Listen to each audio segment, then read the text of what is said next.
right. I made it.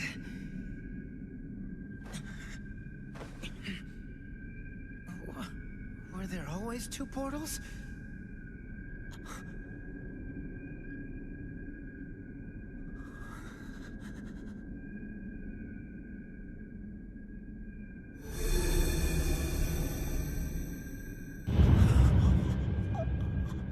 Imagina un arte olvidado que prometía dominar la materia, curar toda enfermedad y alcanzar la perfección divina.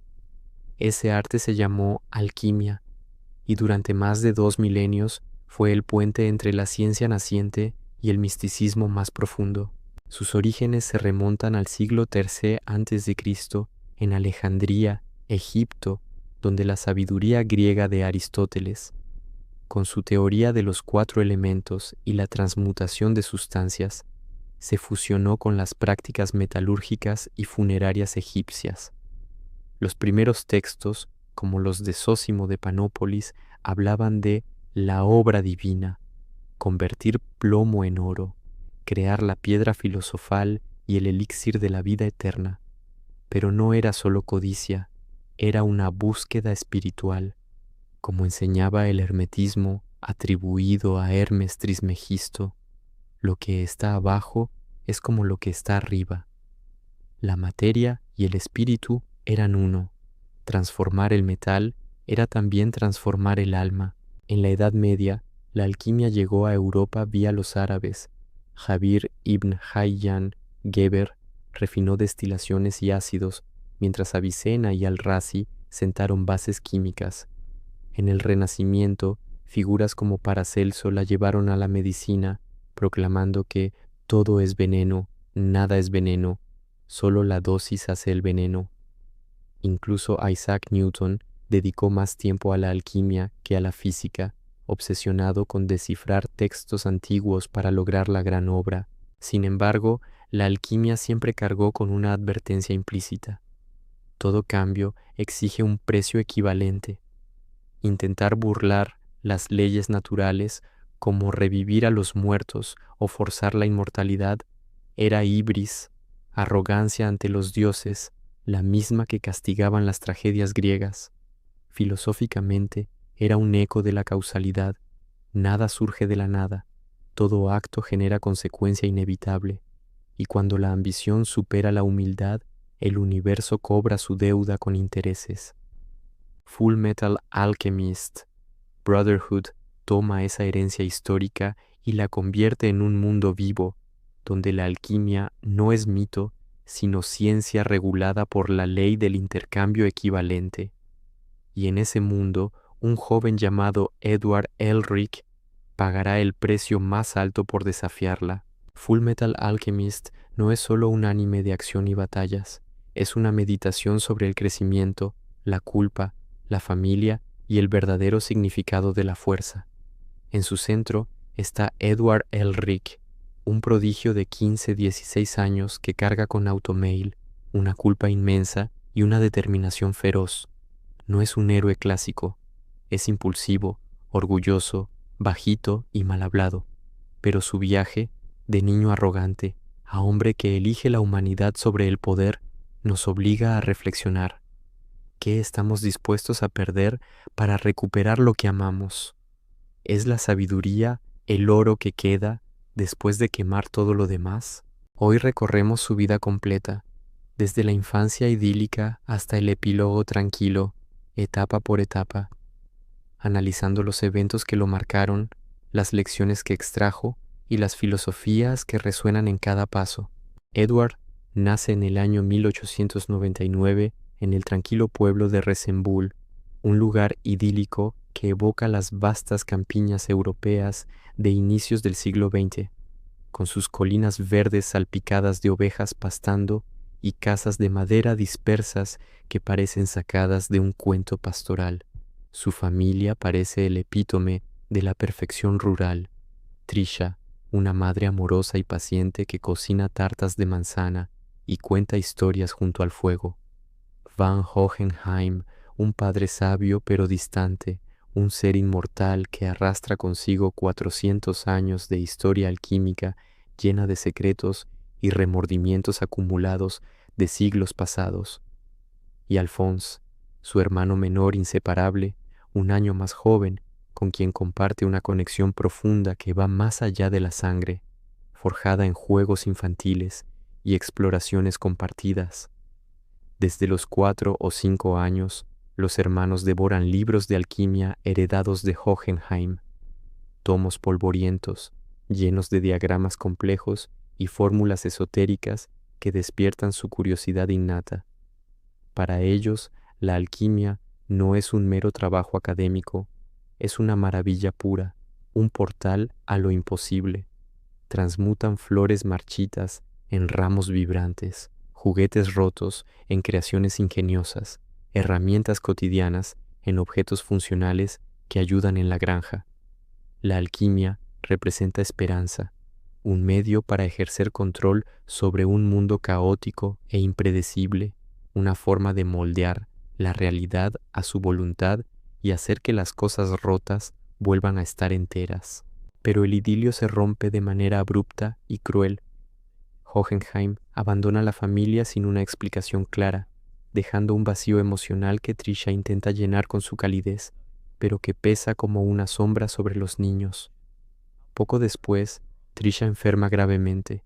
Su vitalidad se desvanece día a día hasta que muere en su cama, rodeada de sus hijos desconsolados. Edward, con 10 u 11 años, y Al, con 9 o 10, quedan devastados por completo, sumidos en un duelo que transforma su inocencia en una determinación desesperada. En su dolor profundo y abrumador deciden lo impensable, realizar una transmutación humana prohibida para revivir a su madre. Han estudiado durante años, practicado incansablemente, calculado cada elemento y cada símbolo en su círculo de transmutación. Creen que su genio precoz y su amor filial bastan para dominar la ciencia más arcana. Ignoran por completo que la alquimia real histórica, desde los textos antiguos de Zósimo hasta las advertencias de Paracelso, prohibía o advertía fuertemente contra tales actos por considerarlos ibris, un intento arrogante de jugar a ser Dios y usurpar el dominio de la vida y la muerte que pertenece solo al universo. El círculo se activa con un estruendo de energía cruda. La puerta de la verdad se abre ante ellos, un portal etéreo y terrorífico que revela verdades cósmicas demasiado vastas para mentes mortales. Edward pierde la pierna izquierda al instante, un precio inmediato y visceral que lo deja gritando de dolor en el suelo. En un pánico absoluto y cegador, sacrifica su brazo derecho en un acto de amor fraternal, desesperado, para atar el alma de Al a una armadura vacía cercana, salvando lo que queda de su hermano a costa de más de sí mismo. Al pierde todo su cuerpo físico, reducido a un alma atrapada en metal frío e inanimado, incapaz de sentir el tacto, el gusto o el calor humano. El precio es brutal e inexorable. Cuerpos mutilados para siempre, una culpa eterna que se clava en el alma de Edward como una espina inextirpable, y la realización aterradora de que su ambición ha destruido lo que más amaban. Filosóficamente, este es el momento de la ibris clásica. Como Ícaro, volando demasiado alto hacia el sol con alas de cera, o Prometeo, robando el fuego divino para dárselo a los humanos y sufriendo un castigo eterno. Edward cree que su intelecto superior y su amor incondicional justifican romper la ley natural del universo, pero el universo responde con equivalencia absoluta, un eco directo de la justicia aristotélica donde cada acción tiene una reacción proporcional y de la causalidad estoica que enfatiza la interconexión inevitable de todo. El error no es meramente técnico, un fallo en los cálculos. Es existencial en su núcleo, creer que el deseo personal y la voluntad individual pueden superar el orden cósmico genera un sufrimiento inevitable y profundo, como Camus diría sobre el absurdo humano, donde el anhelo por significado choca contra la indiferencia del mundo. Edward se aferra al intercambio equivalente como si fuera una promesa de justicia cósmica, pero cuando abre la puerta, descubre que no hay equivalente para una vida humana. Pierde una pierna, un brazo, el cuerpo de Al, y aún así, la culpa no se equilibra. Sigue debiendo, siempre deberá. Esa es la primera grieta. La equivalencia es una ilusión moral que le permite no aceptar que algunas pérdidas son absolutas, irreparables. Edward y Al sobreviven milagrosamente gracias a la intervención experta de Pinaco Rockbell y su nieta Winry, vecinas y mecánicas prodigiosas que les instalan automail, prótesis avanzadas de acero y engranajes que simbolizan no solo resiliencia física, sino también el dolor constante que acompaña cada paso y movimiento. El proceso es agonizante en extremo. Cirugía invasiva sin anestesia completa para conectar nervios a metal frío, seguida de una rehabilitación brutal que dura meses, llena de sudor, lágrimas y gritos de frustración mientras Edward aprende a caminar y pelear de nuevo con miembros artificiales que rechinan y pesan como anclas. Edward, a los 11 o 12 años, jura con voz temblorosa pero inquebrantable recuperar sus cuerpos originales. Cueste lo que cueste, no importa el sufrimiento adicional que eso implique. A los 12 años, impulsado por esa promesa ardiente, pasa el examen de alquimista estatal en Central City, convirtiéndose en el más joven de la historia de Amestris, un logro que asombra a todos, pero que para él es solo un medio para un fin. Gana el título de Full Metal Alchemist, un apodo irónico que resalta su composición metálica y su determinación inquebrantable. Roy Mustang, el ambicioso coronel de llamas, lo recluta inmediatamente. Le ofrece acceso a bibliotecas restringidas llenas de textos prohibidos sobre alquimia avanzada, pero a cambio exige lealtad absoluta a un ejército corrupto, plagado de secretos y jerarquías opresivas. Edward acepta por pura necesidad, no por patriotismo o lealtad al Estado. Ve en esto una herramienta esencial para avanzar en su búsqueda. Los primeros años siguientes son un torbellino incesante de misiones asignadas, viajes largos en trenes ruidosos que cruzan los vastos paisajes de Amestris desde desiertos áridos hasta ciudades bulliciosas, y pistas falsas que llevan a callejones sin salida sobre la legendaria piedra filosofal, el artefacto mítico que supuestamente ignora la ley del intercambio equivalente.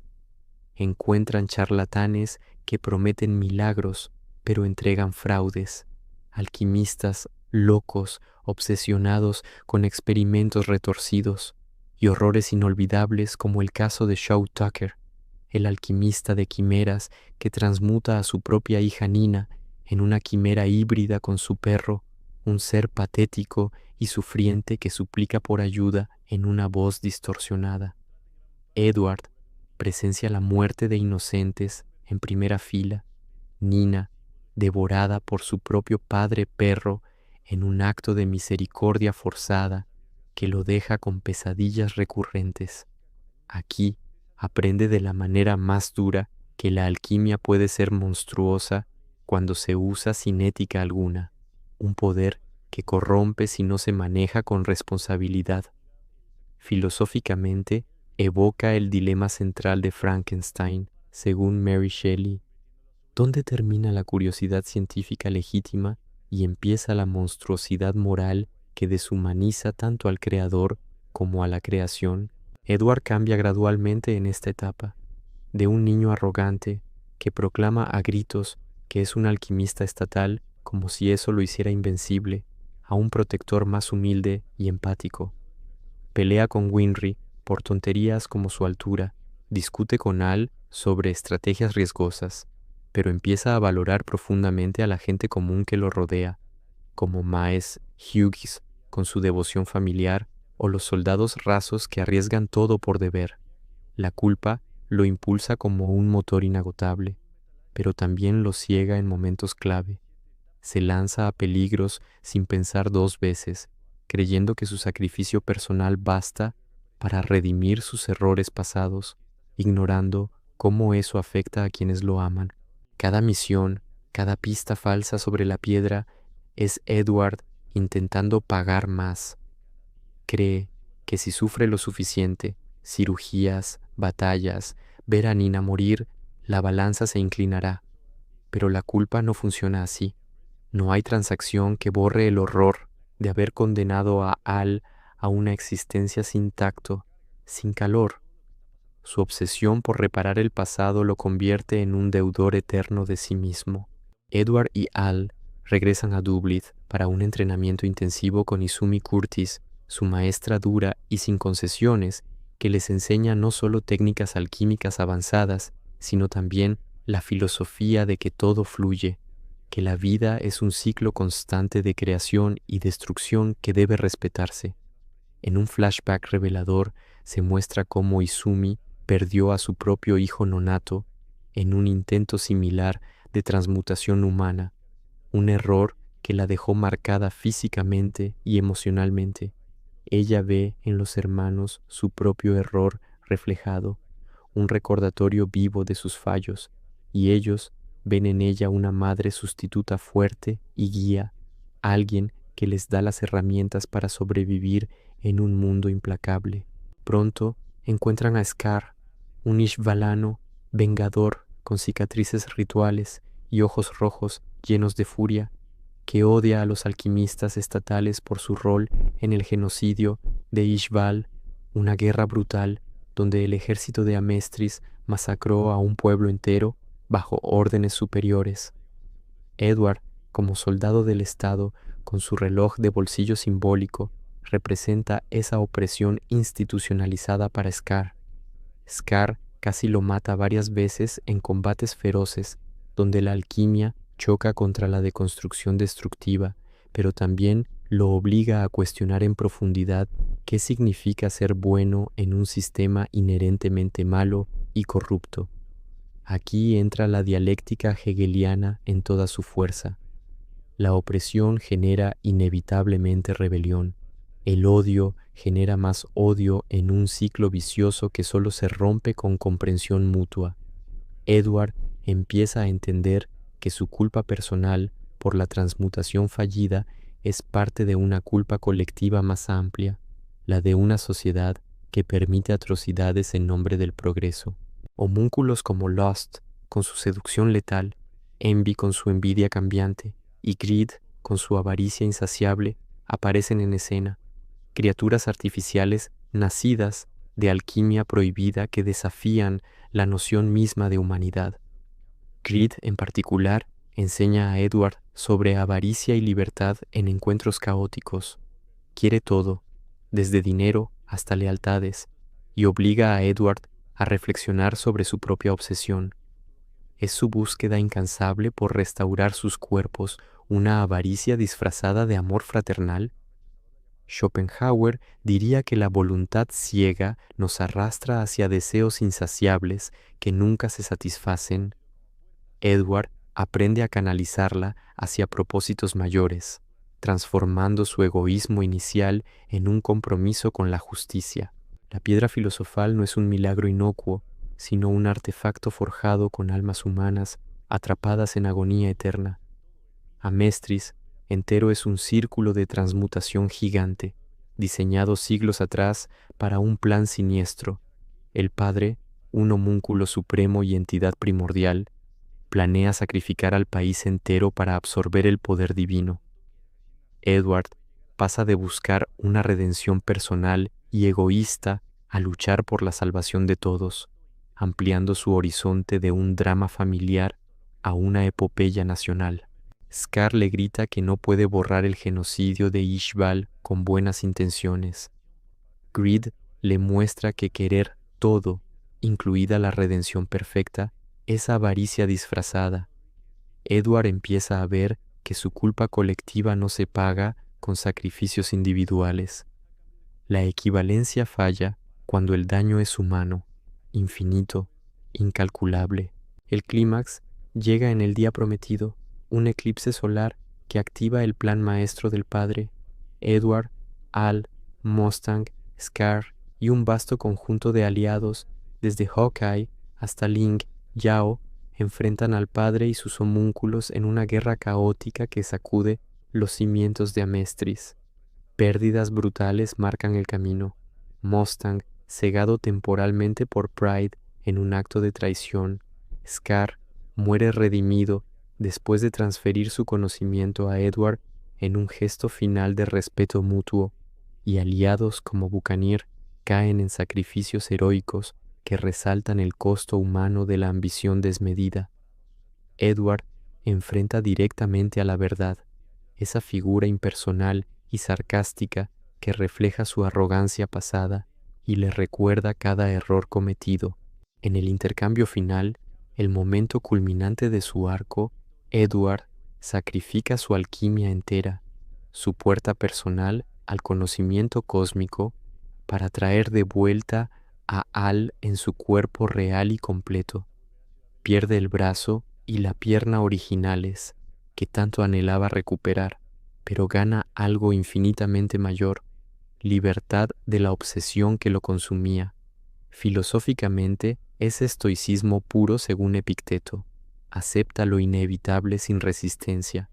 Enfócate en lo que verdaderamente controlas, tu carácter moral y tus relaciones humanas. O como Nietzsche afirmaría en su concepto de amor fati, afirma la vida con todos sus dolores y limitaciones, transmuta el sufrimiento en una fuerza vital que te eleva más allá de lo que perdiste. En la puerta final, Edward no paga con alquimia por Al, renuncia a la ilusión misma de que todo se puede equilibrar. Pierde su poder, pero gana la libertad de no seguir debiendo. Filosóficamente, es un rechazo al utilitarismo de la equivalencia. Algunas cosas, el amor, la familia, la humanidad, tienen valor infinito. No se intercambian, se eligen, y al elegirlas, Edward deja de ser un deudor eterno, pero la lección incómoda queda. La culpa real no desaparece, solo deja de gobernarte cuando aceptas que nunca la pagarás del todo. Edward vive una vida normal y plena después de la tormenta. Viaja al este en busca de conocimiento no alquímico, explorando filosofías y ciencias de Xing y más allá para enriquecer su mente sin depender de poderes sobrenaturales. Se casa con Winry en una boda íntima rodeada de amigos, tiene hijos que heredan su terquedad pero también su bondad, y construye un hogar estable en Resembul. Sigue siendo terco como una mula, bajito y sensible a las bromas sobre su estatura, protector hasta el extremo con su familia, pero ya no carga el peso del mundo solo sobre sus hombros. Entendió por fin que el verdadero intercambio equivalente no se limita a la materia física, es esfuerzo sostenido, amor incondicional y la valentía de dejar ir lo que ya no sirve. Su lección final es clara y profunda. Los errores no nos rompen para siempre, nos obligan a reconstruirnos mejores, más sabios y más humanos. No se trata de recuperar desesperadamente lo que fue en el pasado, se trata de valorar con gratitud lo que queda en el presente y construir con ello un futuro significativo.